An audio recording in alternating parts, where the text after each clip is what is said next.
The day before the hurricane, it was the most beautiful day that I ever experienced. Sunshine, warm, beautiful, lights from the sun, and there was a falcon that was flying in the air, and all he did was stretch out his wings and fly, fly, fly like an hour that he was in the air without flapping his wings. And I should have known that something was up at that moment, because everything after that became horrible.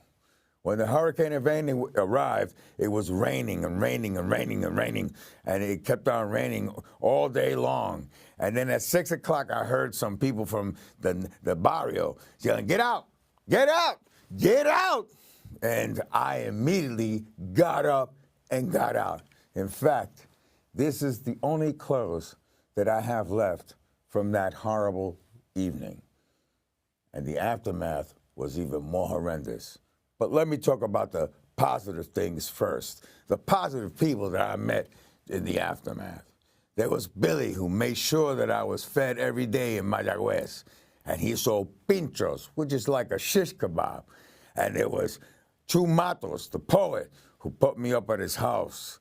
And there was different aspects, different people that helped me out in Mayagüez when I was, stranded, because I became stranded.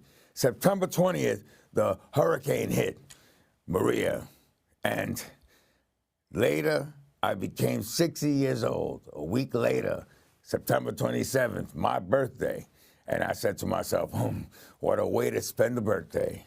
What a way to spend your 60th, but that was the way it was. And I was upstairs on the second floor with 6 other families, and they all prayed, and they all waited for good times or good hope or good things to come. But it continued raining and raining and raining, and it was dark. There was no electricity, no running water, nothing. There was complete darkness and nothing. Nothing. What did I do? I was robbed. It didn't stop, the hurricane didn't stop the junkies or the dealers from working, because there was coke and there was crack and there was reefer and there was everything that you can imagine happening, being sold during that period, during the hurricane.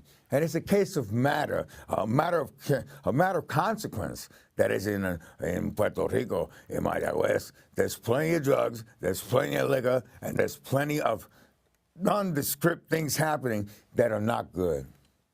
One thing I noticed before the hurricane is that everybody stole. Everybody stole. And my food got stolen during the aftermath. And, it was just everything I had hoped for. I had hoped for to retire to Puerto Rico, and it was wiped out in an instant. In an instant. And the glory of it all was wiped out. I will never return to the island. Never return at all to see what's going on there. In La Isla del Encanto, in fact, I was affected deeply by what happened in the hurricane. Maria. Hurricane, water, wind, no light, no running water from the faucet, nothing. It was just dark, and I lived through it. I survived many things in my life. The crack wars in New York City during the 80s and early 90s, prostate cancer, being surrounded by pedophile priests when I went to high school. It was just survival. And that's what I learned. But I was prepared. I was prepared when the hurricane hit, because everything I learned during this period, during that period, those periods, everything that I learned, I put to use. And it took me more than 4 months to get out of Puerto Rico to return to the United States. What a life. What a country. What a place to be in history. to experience it all. Of course, you know, here in New York, they had fundraisers for the poor people of Puerto Rico. What they don't understand is, where did that money go? Where did the money go? Because everybody stole.